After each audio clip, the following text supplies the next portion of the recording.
بسم اللہ الرحمن الرحیم. شروع اللہ کا نام لے کر جو بڑا مہربان نہایت رحم والا ہے.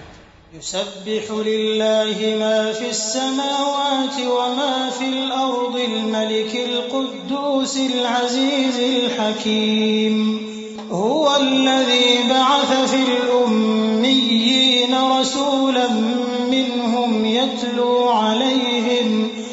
يتلو عليهم آياته ويزكيهم ويعلمهم الكتاب والحكمة وإن كانوا من قبل لفي ضلال مبين وآخرين منهم لما يلحقوا بهم وهو العزيز الحكيم ذلك فضل الله يؤتيه من يشاء والله ذو الفضل العظيم. جو چیز آسمانوں میں ہے اور جو چیز زمین میں ہے سب اللہ کی تسبیح کرتی ہے.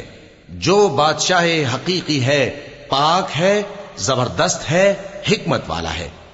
وہی تو ہے جس نے ان پڑھوں میں انہی میں سے ایک پیغمبر بھیجے جو ان کے سامنے اس کی آیتیں پڑھتے اور ان کو پاک کرتے اور انہیں کتاب و حکمت کی تعلیم دیتے ہیں. اور اس سے پہلے تو یہ لوگ کھلی گمراہی میں تھے اور ان میں سے اور لوگوں کی طرف بھی ان کو بھیجا ہے جو ابھی ان مسلمانوں سے نہیں ملے اور وہ غالب ہے حکمت والا ہے.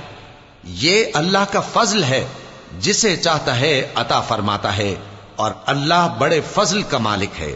مثل الذين حملوا التوراة ثم لم يحملوها كمثل الحمار يحمل أسفارا بئس مثل القوم الذين كذبوا بآيات الله والله لا يهدي القوم الظالمين.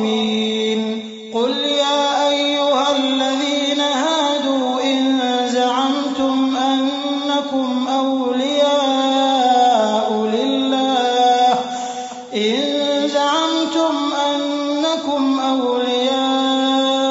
لله من دون الناس فتمنوا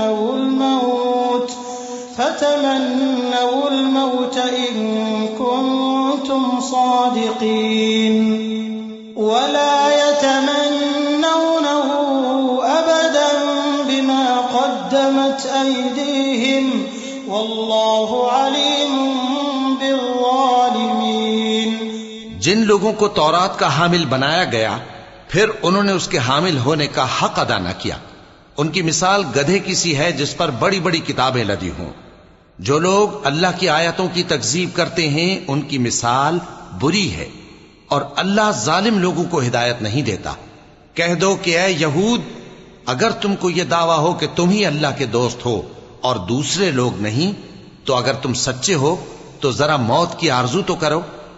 اور یہ لوگ ان اعمال کے سبب جو یہ کر چکے ہیں ہرگز اس کی آرزو نہیں کریں گے اور اللہ ظالموں سے خوب واقف ہے. قل إن الموت الذي تفرون منه فإنه ملاقيكم ثم تردون إلى عالم الغيب والشهادة فينبئكم بما كنتم تعملون. يا أيها الذين آمنوا إذا نودي للصلاة من يوم الجمعة فاسعوا إلى ذكر الله وذروا البيع ذلكم خير لكم إن كنتم تعلمون. فإذا قضيت الصلاة فانتشروا في الأرض وابتغوا من فضل الله واذكروا الله كثيرا لعلكم تفلحون. وإذا رأوا تجارة أو لهوا انفضوا إليها وتركوك قائما قل ما عند الله خير خير من اللهو ومن التجارة والله خير الرازقين۔ کہہ دو کہ موت جس سے تم بھاگتے ہو وہ تو تمہارے سامنے آ کر رہے گی، پھر تم پوشیدہ اور ظاہر کے جاننے والے مالک کی طرف لوٹائے جاؤ گے، پھر جو کچھ تم کرتے رہے ہو وہ سب تمہیں بتائے گا۔ مومنو، جب جمعے کے دن نماز کے لیے اذان دی جائے تو اللہ کے ذکر کی طرف لپکو اور خرید و فروخت ترک کر دو، اگر سمجھو تو یہ تمہارے حق میں بہتر ہے۔ پھر جب نماز ہو چکے تو زمین میں پھیل جاؤ اور اللہ کا فضل تلاش کرو، اور اللہ کو بہت بہت یاد کرتے رہو تاکہ کامیاب ہو جاؤ۔ اور جب ان لوگوں نے سودا بکتا یا تماشا ہوتا دیکھا تو ادھر بھاگ لیے، اور اے نبی صلی اللہ علیہ وآلہ وسلم تمہیں خطبے میں کھڑا چھوڑ گئے۔ کہہ دو کہ جو چیز اللہ کے ہاں ہے وہ تماشے اور سودے سے کہیں بہتر ہے، اور اللہ سب سے بہتر رزق دینے والا ہے۔